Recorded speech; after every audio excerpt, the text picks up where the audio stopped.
우리 할렐루야 샬롬하고 인사하는 시간 같습니다. 할렐루야 샬롬 샬롬 샬롬 샬롬 샬롬. 하나님 사랑합니다. 여러분 주 안에서 사랑합니다. 여기 2장 얘기죠. 예레미야 2장 말씀. 힐기야 제사장의 아들로 태어났다. 이 예레미야를 제가 보면서 말씀 중에 갈등을 많이 했어요. 굉장히 너무 어려워서 얘를 잘 이해하고 은혜가 있을까를 도대체 어떻게 해야 되나. 그러다가 제일 가볍고 쉽게 준비한다고 말씀을 준비해봤습니다. 어릴 때부터 성전을 제일 많이 경험하면서 자란 예레미야. 제사장들은 되게 보수적인 사람들이었겠죠? 예레미야는 보수적인 종교 명문가에서 태어나서 그렇게 교육을 받은 엘리트였다고 그래요. 그의 고향은 베냐민 땅 아나돗.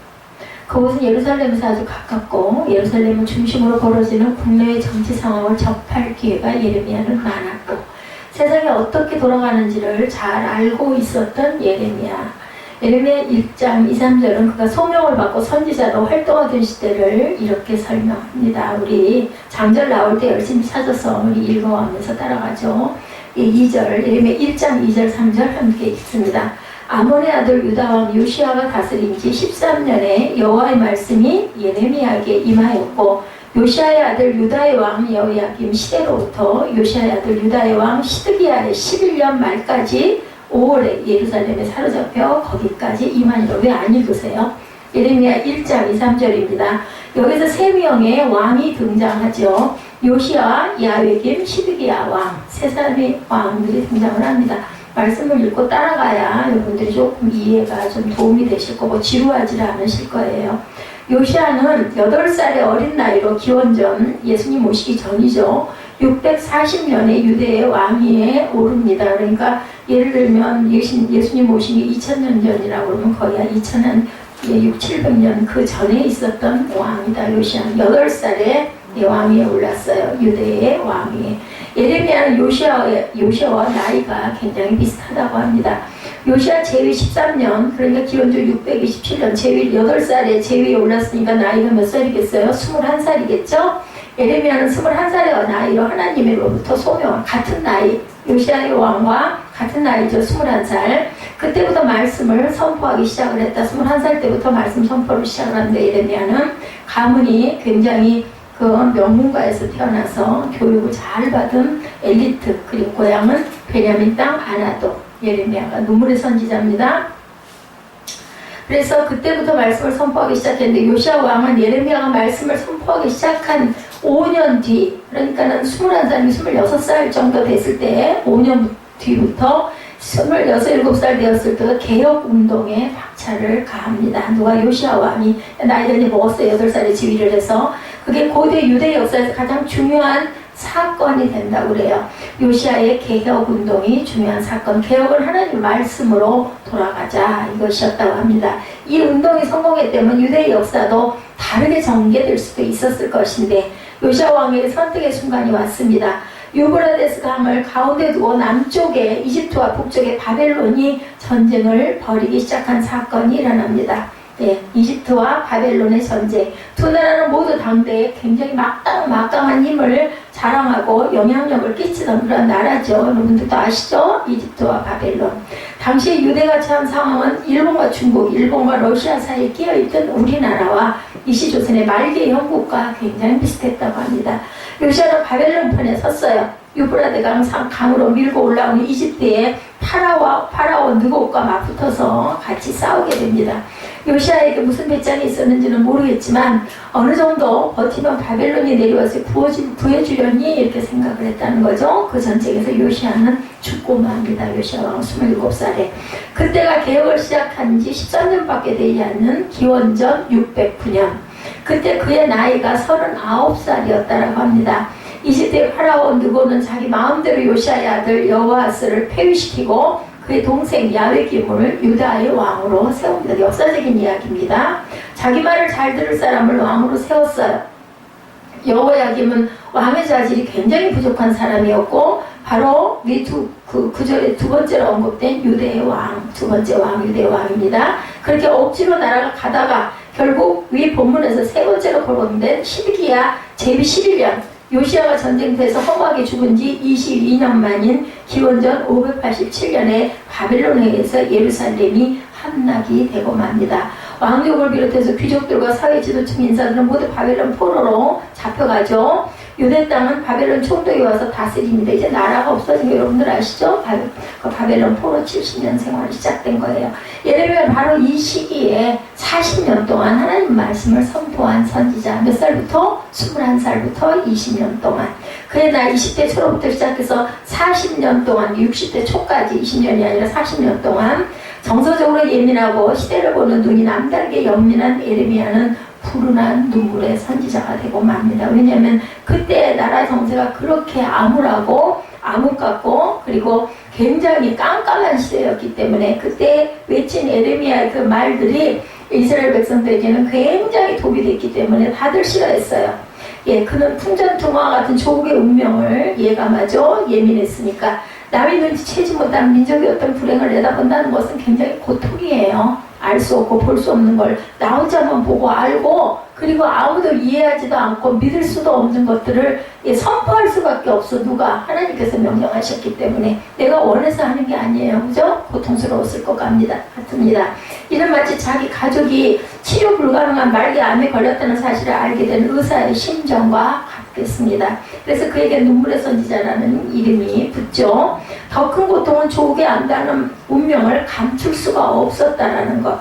예루살렘 주민들에게만 전해야 했습니다. 그런데 주민들은 예레미야의 설교를 들을 준비가 전혀 되지가 않았다. 이해하고 싶지도 않고 믿고 싶지도 않은 그러한 민족들이었다는 거죠. 당시 예루살렘 주민들은 모두 하나님이 자신들을 지키고 축복해 주신다는 확신에 차 있었는데 하나님의 선민이라고 자부를 하고 있었는데 그런 사람들은 하나님의 심판이 임하고 바벨론의 포로가 될 것에 대한 예레미야의 설교를 받아들일 수가 없어요. 여러분들 같으면 당신의 집안에 재앙이 있을 거고 당신은 핍박을 받을 거고 당신은 포로로 잡혀갈 거고 이런 얘기하면 좋겠어요? 때려 죽이고 싶겠죠?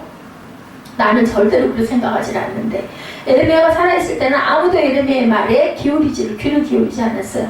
아까도 그거 보셨잖아요. 굉장히 외면받았던 음악가가 수백 년이 흐른 이후에 지금은 엄청난 많은 사람들이 그것을 찾는다. 이렇게 앞서간 사람들이 결국은 인정을 돌아가고 난 후대에 받게 되죠. 그는 선지자로 대접을 받지 못합니다. 고 같은 사람도 그렇고 미술작품 외면당하고 제대로 팔지도 못하고 가난하고 불우하게 있다가 죽었는데 이제 수백 년이 흐른 이후에 굉장히 명품이 돼가지고 그죠? 예, 박물관을 찾는 것 같은 그런 경우죠. 굉장히 고독한 선지자였다. 예레미야는 바벨론의 간첩이라는 말도 들었다고 그래요. 목숨을 잃을 뻔한 적도 몇 번이었는지는 모른다고 합니다. 그러나 한평생 마음이 편한 적이 한 번도 없었어요. 그가 개인적으로 불운했는지 모르겠으나 그의 설교는 유대인들의 영혼에 살아남아 있게 됐고 그의 제자들은 예레미야의 설교를 기록으로 남겼기 때문에 성경에 이렇게 많은 장을 할애합니다. 그것이 유대인들뿐만 아니라 오늘 기독교인들에게 하나님의 말씀으로 살아있죠. 예레미야가 굉장히 깁니다. 그래서 제가 갈등을 했어요. 그냥 단편으로 여러분들 신약이 편하시잖아요. 예, 그렇게 설교를 해야 되나? 이걸 예레미야를 끝까지 가야 되나? 예, 여러분들 의견이 있으면 주시기 바랍니다. 이런 역사적 배경에서 예레미야가 구체적으로 무슨 설교를 했는지 오늘 본문을 통해서 한번 더 알아봅니다. 앞으로 이제 쭉 예레미야의 설교에 대한 이야기들이 나오겠죠. 이미 앞의 이야기를 통해서 어느 정도 예측할 수 있을 정도로 예레미야는 나라의 꼴이 이렇게 된 것은 하나님과의 관계가 왜곡되어서라고 주장을 합니다. 2장 5절이죠. 뭐라고 말씀하세요? 나 야훼가 이와 같이 말하노나 너희 조상들이 내게서 무릇 불의함을 보았기에 나를 멀리하고 가서 헛된 것을 따라 헛되이 맹세하였느냐. 헛된 것을 따라 헛되이 맹세했다는 말은 일종의 유언, 언어 유희입니다. 히브리어 성경으로 읽으면 이렇게 말하고 있어요. 그들은 헤벨을 따른 결과 헤벨이 되었다. 이렇게 나타나 있습니다. 공허한 것을 따라갔기 때문에 결국 공허하게 되었다. 당연하죠. 공허한 것을 쫓아가니 공허할 수밖에 없었겠죠. 헤벨이라는 단어는 풍요의 신 바알을 연상시킨다고 그래요. 당시 유대인들은 이 구절을 자신들이 하나님을 버리고 바알을 섬겼다는 비판으로 받아들였을 것인데 8절에서 구체적으로 다시 설명을 합니다. 제사장들은 야훼께서 어디 계시냐 말하지 아니하였으며 율법을 다루는 자는 나를 알지 못하며 관리들도 나에게 반역하며 선지자들은 바알의 이름으로 예언하고 무익한 것들을 따랐다 이렇게 얘기하고 있습니다. 여기에 열거되는 인물들은 모두 유대의 지도자들이었습니다. 제사장, 율법학자, 관리, 선지자들이 그들인데 주로 종교적인 지도자들임을 가리킵니다. 그들은 하나님에 대해서는 관심이 없었어요. 오직 바알이 제공하는 풍요에만 마음을 둡니다. 마치 지금 이 시대에 우리들이 부유하게 살고 싶은 그게 복이라고 생각하는 것과 같은 맥락이죠. 유대 민중들도 또한 그것들을 왜냐하면 잘 먹고 잘 사는 게 제일 중요하잖아요. 세상에 살면서. 그래서 영적으로는 아주 깜깜했다라는 이야기를 여기서 하고 있죠. 예레미야가 보기에 그것이 하나님 앞에서 악이었다. 악으로 보입니다. 예레미야 눈에는 생수의 근원 되시는 하나님에 대한 마음이 오죠. 예레미야 선지자는 하나님의 영감을 통해서 하나님의 백성이 행한 두 가지 악을 다음과 같이 지적합니다. 이 두 가지 악이 중심입니다. 사실은 13절이죠. 내 백성이 두 가지 악을 행하였나니 곧 그들이 생수의 근원되는 나를 버린 것 그리고 스스로 웅덩이를 판 것인데 그것은 그 물을 가두지 못할 터진 웅덩이다. 예, 나를 버린 것, 생수의 근원, 하나님을 버린 것, 그리고 가둘 그 못이 터진 웅덩이이기 때문에 말씀이 그 안에 고이지를 못한다라는 거죠. 첫째로 생수의 근원은 하나님을 잊어버린 것이다. 인생의 근원은 하나님께 있죠. 여러분들 옛 시인도 사람은 하나님의 소생이다 이렇게 노래를 합니다. 생명 대신 하나님을 등졌으니 결국은 죽음이고 빛이신 하나님을 등졌으니 뭐겠어요? 어둠이겠죠? 질서이신 하나님을 등졌으니 혼돈이 오는 것은 너무나 당연했다라는 겁니다. 그래서 성경은 이렇게 하나님을 스스로 배반하고 떠난 인생을 다시 찾아오신 하나님을 보여주고 있습니다. 인류 조상 아담으로부터 시작해서 모든 인생에게 하나님은 구원의 약속을 통해서 인생을 다시 부르시죠. 그래서 인생에겐 죄밖에 없지만 하나님의 은혜로 오신 약속을 믿음으로 받아들인 사람은 하나님의 은혜로 값없이 의롭다 인정함을 받고 영생을 얻는 길이 열린다. 아까 우리 찬양의 이 부분에 찬양 많이 했습니다. 하나님의 백성은 이 은혜로 하나님의 약속을 예수 그리스도로 말미암아 믿고 구원받은 사람들이다. 그냥 아까 제가 불가능한 하나님이 하실 수 없는 것 세 가지 중에 하나가 그 회개하고 구원을 원했을 때 구원을 받게 된다. 구원받지 않은 사람은 하나님이 구원해 줄 수가 없다. 이 부분 하나님은 절대로 돌아가시지 않는다. 제가 세 가지를 여러분에게 말씀드렸어요. 우리는 예수님의 십자가의 죽음과 부활로 말미암아 인쳐진 하나님의 약속으로 의롭다함을 받은 사실은 죄인들이었다. 그러므로 우리는 아예 하나님을 등질 수 없는 절대 순종의 인생이 되어야 하고 그렇게 되고 말았다는 거죠. 우리에게는 도무지 하나님의 명령을 거역할 자유가 없습니다. 왜냐하면 믿음으로 의롭다함을 입었기 때문에. 그래서 우리가 하나님께 맡기고 내려놓고 순종하기만 하면 모든 것이 다 합력하여 선을 이루게 되어 있습니다. 그런데 오늘 본문은 나의 백성이 구원의 하나님을 등지고 있다 이렇게 말씀을 하시면서 이런 일은 깃김 섬에서도 게달 같은 이방 땅에도 볼 수 없는 일이라고 10절에 그렇게 말씀하죠. 우리 2장 10절 봅니다. 너희는 깃김 섬들에 건너가 보며 게달에도 사람을 보내 이 같은 일이 있었는지를 자세히 살펴라. 11절 어느 나라가 그들의 신들을 신 아닌 것과 바꾼 일이 있느냐? 그러나 나의 백성은 그의 영광을 무익한 것과 바꾸었도다. 12절 너 하늘아 이 일로 말미암아 놀랄지어다 심히 떨지어다 두려워할지어다 야훼의 말씀이니라 이렇게 말씀하고 있습니다. 예, 우리 하나님은 생명의 주인이신데 이제 어제도 오늘도 영원토록 우리의 생수의 근원이 되시는 분인데 생명과 기쁨과 사제로 새로움과 창조와 거룩함의 근원이신데 하나님과 화합하는 최고의 표현은 어디에서부터 나타난다고요? 예배에서부터 나타난다. 그런데 무익한 것과 바꿨다라고 이야기를 합니다. 자, 의무라고 하면 우리가 예배하기 위한 존재로 창조받고 구원받았기 때문이고 권리라고 하면 하나님의 왕으로 친구로 교제하는 것이 인생 최대의 축복이기 때문에 그것이 권리입니다. 의무는 우리는 창조받았고 구원받았기 때문이죠. 왜? 뭐 하기 위해서? 예배드리기 위해서. 그러므로 우리는 무엇보다 예배에 성공해야 된다. 창세기 4장에 아벨은 예배하는데 성공한 사람이고 가인은 하나님과 함께 예배하는데 실패한 사람으로 등장합니다. 동생 아벨은 하나님의 약속이신 예수님의 죽음과 부활을 믿고 성령의 감동으로 하나님께 예배했지만 가인은 자신의 이름으로 하나님께 예배하려고 해서 실패를 하게 되죠. 하나님은 예수의 믿음 안에 있는 아담의 제사는 연락하고 자기의 죄 안에 있는 가인의 제사는 받지 않으셨습니다. 예배가 이 두 사람의 운명을 결국은 하나는 죽음으로 하나는 영생으로 갈라놓죠. 아벨은 그 형의 손에 죽었지만 영생의 나라로 옮겨집니다. 우리가 볼 때는 아벨은 정말 허무하게 죽었어요. 그죠? 그런데 가인은 오래오래 사니까 잘 살 것 같지만 거꾸로입니다. 가인은 죽을 때까지 그의 죄가 그를 따라다녔기 때문에 마음과 생활의 저주를 받아서 유리방황하다가 영멸의 나라로 쫓겨납니다. 그런데 하나는 구원받고 하나는 버림을 받죠. 아벨과 가인의 다른 점은 죄가 있고 없고가 아니고 모든 인생은 죄인이고 아벨도 가인도 죄인인 아담과 하와의 자녀예요. 똑같은. 그런데 한 사람은 영생으로 하나는 영벌로 갈라진다. 왜? 예배를 온전하게 드리지 못했기 때문에. 하나님이 원하시는 예배를 드리지 못했기 때문입니다.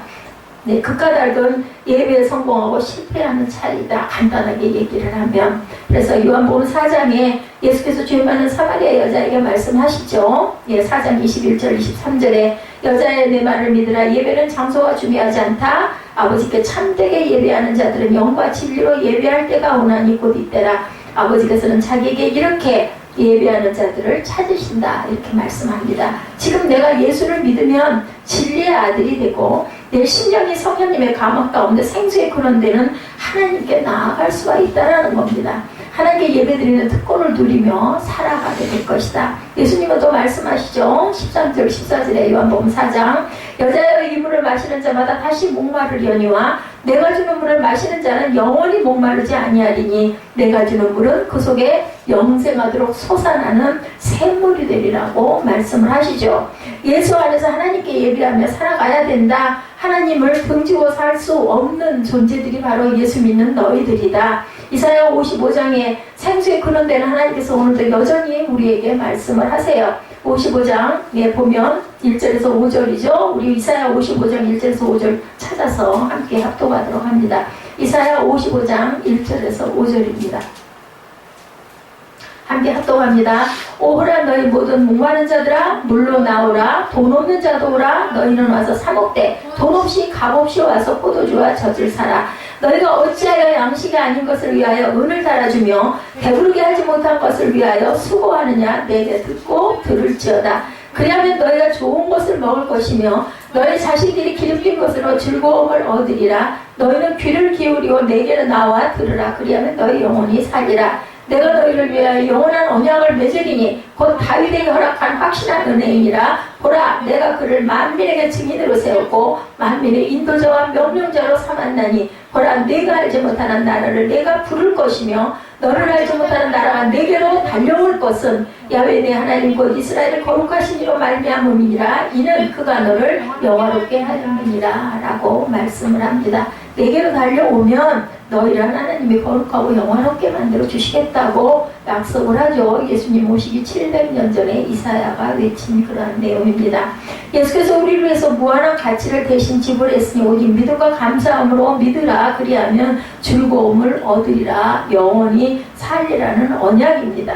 그 언약의 대상은 이스라엘만이 아니고 하나님의 택한 모든 백성 저와 여러분을 포함해서 하나님의 생수의 근원이 되시죠. 영원히 새로운 생명을 주시고 부요와 발전, 축복과 형통, 계시와 인도의 복을 주셨다. 하나님께 예배하는 생활 이것이 우리 삶의 최고 가치고 핵심이라는 것을 알아야 되겠다는 거죠. 이 특권을 아무에게도 아무 때에도 빼앗기거나 양보하지 말아야 되겠습니다. 어찌해서 나의 하나님께 돌릴 찬송을 다른 우상, 헛된 것들에게 돌렸느냐. 오늘 말씀이 그 말씀이죠. 우리 하나님은 생수의 근원 되시고 모든 것의 모든 것 되시는 분이다. 인간 사이에 단절이 있어서는 안 되겠죠? 그래서 하나님께서는 오늘 저와 여러분에게 말씀을 하십니다. 예, 이 만물이 근원이시고 만물의 소유주이시며 만물의 목적이시다. 그래서 둘째로 스스로 웅덩이를 바꾸시라고 얘기하죠. 근데 그놈의 웅덩이가 무슨 웅덩이? 터져버렸다는 거예요. 지금 지구촌은 온통 전화에 시달리고 있다고 해도 지나치지가 않을 정도로, 그죠? 그래서 굉장히 빨리빨리 전달이 되고 연결이 될 것 같은데 사실은 그것이 오히려 화가 된다. 전 세계 4분의 1, 40여 개국이 전쟁, 분사대지 상태에 놓여 있다고 합니다. 지난 3년 동안 500만 명이 희생이 되고 인간이 만든 것을 하나님을 대신할 수가 없다라는 것을 증명해 보이고 있고, 최초로 원폭 실험을 했을 때 한 과학자가 이렇게 외쳤다고 그래요. 하나님이여 용서하옵소서 우리가 지옥을 만들었나이다. 이렇게 한 과학자는 외쳤다고 합니다. 인간의 생수에 근원되는 하나님을 등진 다음에 인류의 역사는 하나님의 대용품을 만드는 것이었다라고 그러죠. 바벨탑 여러분들 아시죠? 그것으로 인하여 인간화를 만들고, 인간 창가의 르네상스 운동, 유엔의 태동, 의학과 문명의 발달, 황금 숭배 이런 것들이 인간을 행복하게 잘 살게 했느냐, 그죠? 과연 아니면 황폐화시켰느냐? 하나님은 인류의 내면과 외면을 이렇게 초토화시키고는 견딜 수가 없는 분이셨다라는 거죠. 속성상 이 땅을 기름지고 아름답게 만드신 하나님은 반드시 이 땅을 새롭게 변화시켜 보존하실 것이라는 것. 하나님을 떠난 인간은 여기저기에 웅덩이를 팠어요. 파기는 아까 얘기한 것처럼 이 모든 것들이 다 웅덩이를 판 겁니다. 그죠?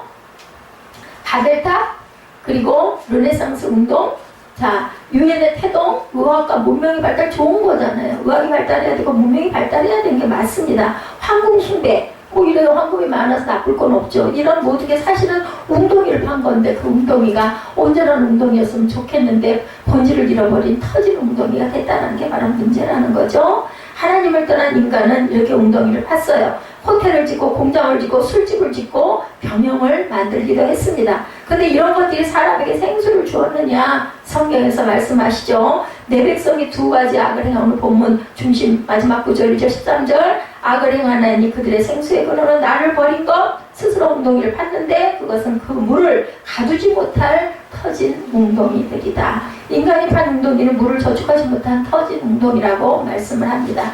인간이 판 것은 연구하지 못하고, 인간이 세운 것은 곧 무너지고, 그렇죠? 인간이 만든 것은 더 큰 재앙을 불러들일 뿐이다.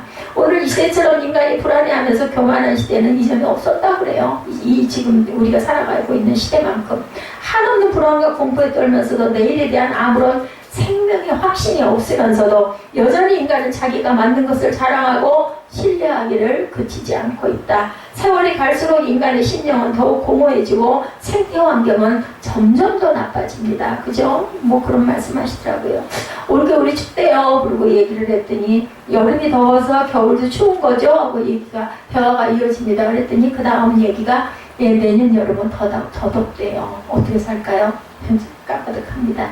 인간과 인간 사이의 단절은 점점 깊어지고 막힌 다음은 점점 두터워지고 있습니다. 여러분들 아마 느끼실 거예요. 이것이 우리들의 고통입니다. 가장 살기 좋고 가장 문명이 발달되고, 그죠? 가장 빠르고 소통도 빠르고 이런 시대에 우리는 너무너무 바빠요. 여유도 없고, 그죠? 여가도 없고, 정말 우리가 안주할 수 있는 곳이 아무것도 없는 그런 느낌, 항상 쫓기는 느낌이, 왜 이렇게 좋아지고 빨라졌는데 이렇게 쫓기는 느낌이 들까? 옛날에는 누구에게 소식 한번 전달하려면 굉장히 복잡했어요. 그죠? 전보를 쳐도, 그죠? 빨리 간다고 해도 하루 이틀 걸려. 요즘은 어때요? 뭐 손에 있는 휴대폰만 탁 해서 누르면 금방 가는데도 왜 그렇게 오래 걸리고, 왜 이렇게 더 힘이 들고, 사람과 사람이 눈을 맞출 시간이 너무나 없죠.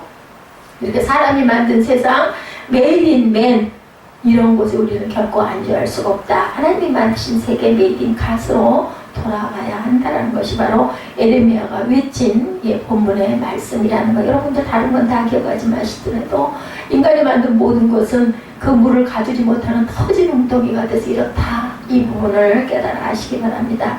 바람아 바다야 잔잔하고 말씀하신 전능하신 예수 그리스도께로 우리는 돌아가야 된다. 메이드 인 지저스, 그죠? 인간이 만든 것, 세상에 주는 것들에 대해서 너무 우리가 의지하고 기대하는 게 문제입니다. 너무나 새로운 것, 너무나 좋은 것, 너무나 빠른 것. 그래서 그냥 뭔가 지니면, 뭐 요즘에 보니까 그렇더라고. 뭐 옷이고 책이고 뭐 가구고 그냥 뭐 조금 쓰다가 뭐 별로 쓸 소용이 없거나, 아니면 뭐 시대에 조금 미리 나온 거다. 아니면 뭐 휴대폰이 6개월 하나씩 나온다 그러죠. 뭐 6개월, 9개월이 되기도 하고 1년이 되기도 하지만 어찌됐든 간에 다 버려요. 그냥 아니 왜 이렇게 멀쩡한 걸 버렸냐. 우리가 그 얘기 이제는 그런 얘기 안 해요. 필요가 없으니까 다른 걸로 교체했기 때문에. 그리고 이제 돈을 주고 버리잖아요. 이제 뭐 주워가는 게 아니라 돈을 주고 버리는 멀쩡한 것들을. 그죠? 우리 우리 아파트가 잘 사는 아파트가 아닌데도 정말 기가 막히게 이사 한 번 가면 뭐 다 새 것들 그냥 다 버리고 갑니다. 예, 그래서 우리가 항상 목마르고 그리고 항상 하나님께 갈증을 호소했던 그 시대가 오히려 낫잖아요. 불편했던 시대인데도 불구하고. 여러분들 옛날 그립지 않으세요? 저는 그립더라고요. 시골에 그 모기향 맡아가며 수박 내놓고 둘러앉아서 친구들끼리 한 조각씩 먹고 그냥 뭐 수박 그 물도 줄줄 흘리고 막 그죠? 그러면서도 그렇게 꿀같이 맛있고 그리고 얘기하고 모기향 피우고 모기장 치고 자던 그 시절. 예, 그 시간들이 굉장히 그립습니다. 예수 안에만 부활이고 예수 안에는 하나님의 나라가 있다. 터지는 웅덩이가 아니기 때문이에요. 한마디로 예수께서 대답하여 이르시되 심은 것마다 내 하늘 아버지께서 심으시지 않은 것은 뽑힐 거라고 그랬어요. 마태복음 15장 13절의 말씀입니다. 그러니까 하나님께서 심지 않은 것은 뽑힐 것이니 뽑힐 것을 심는 일에만 매여서 귀중한 인생을 소비하고 가지 말아야 되겠다. 이제는 돌이켜 하나님의 품속으로 파고들어야 돼요. 오히려 거꾸로 거기에 사지의 샘물이 있고 기쁨과 사랑과 생명의 생수가 있다는 것을 여러분들 믿고 그리고 여러분들 인정하고 나아가시기 바랍니다. 예수 그리스도는 사람이 만든 것이 아니죠. 예수 그리스도를 어떻게 사람이 만들겠어요. 예수 그리스도는 하나님이 보내신 길과 진리고 생명이라고 말씀을 합니다. 내가 길이요 진리요 생명이니 말씀하죠. 나로 말미암지 않고는 아버지께 갈 자가 하나도 없다고 말씀을 합니다. 예수 그리스도 안에만 하나님의 은혜와 진리를 충만하게 누릴 수 있다라는 겁니다. 거기엔 생명이 있기 때문이죠. 진리이기 때문입니다. 어느 시대를 방불하고 변함이 없다라는 것.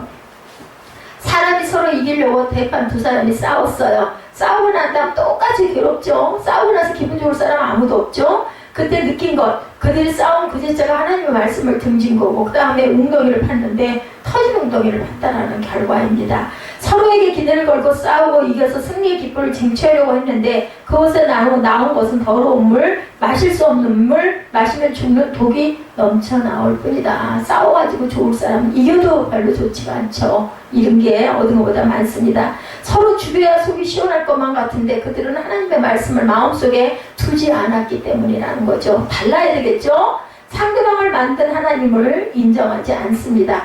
허물을 덮어주고 원수갚기를 내려놓고 사랑하고 이해하고 위해서 기도하는 하나님의 말씀을 순종하지 않았기 때문이다. 종래 상대방을 불쌍히 여기고 용서하는 은혜와 사랑의 웅덩이를 파지 않아서라는 거죠. 바로 곁에 유일한 해결책이 있습니다. 고린도전서 3장 2절입니다. 우리는 지금 하나님의 말씀을 뭐로 먹지 아니하고 밥으로 먹지 아니하고 젖으로만 먹고 있지는 않은지. 여러분들 본인들이 아마 더 잘 아실 거예요. 육신의 일에만 부요하고 육신만 살찌우고 영의 일에는 게으르지 않은지. 좋아서 한 웅덩이에 지금 무슨 물이 나오고 있습니까? 육신으로 심어 무엇을 거두고 있습니까? 여러분들 스스로에게 물어보시기 바랍니다. 로마서 8장 5절에서 6절입니다. 자, 로마서 8장 5절에서 6절 말씀 우리 입술로 고백합니다. 그냥 말씀을 마치도록 하죠. 로마서 8장 5절 6절입니다. 육신을 따르는 자는 육신의 일을, 영을 따르는 자는 영의 일을 생각하나니 육신의 생각은 사망이요 영의 생각은 생명과 평안이니라. 하나님 일은 예수 그리스도를 믿는 일입니다. 오직 예수 그리스도와 그분의 십자가를 통해서만 우리는 생수를 마실 수 있다라는 것. 그 다음에는 내 자신의 심령을 파고들죠. 예수 그리스도께서 내 마음속에 계시기 때문에 안연히 돌이키고 생수의 근원으로 우리는 돌아가야 합니다. 영원한 생수의 강물인 그분에게 시간과 보배와 정성을 드리고 파고드는 데는 시간이 걸리죠. 하나님께 시간을 드려야 됩니다. 무엇을 하나 팔래도 웅덩이 하나를 팔래도 시간이 걸립니다. 여러분들 뭐 한 가지를 전공을 하면은 기본으로 몇 년 걸린다고요? 그걸 조금 알기 위해서는 10년이 걸린다라고 하죠. 성령께서 역사하실 질적 시간을 여러분들 아까워하지 마시고 확보하시기 바랍니다. 그것이 바로 우리가 드리는 예배의 시간들입니다. 영성회복과 전도사랑과 부흥을 위해서 예수사랑 새벽기도에 열심히 참석하는 그런 분들이 간절히 기도한다고 합니다. 많은 예수사랑 교회들이 많습니다. 하늘 문은 열려 있는데 교회 문이 열리고 그리고 나서 뭐가 열리면 우리의 심령의 문이 열리면 예수 믿는 우리의 심령은 봉해지는 웅덩이가 된다는 거예요. 터지는 웅덩이가 아니라 그래서 에덴 동산에 그러던 네 강물의 온 땅을 살린 것처럼 우리 내면과 환경뿐 아니라 천하 만민의 심령 속에 하나님의 생수가 넘쳐 차고 넘치기를 주님의 이름으로 축복합니다.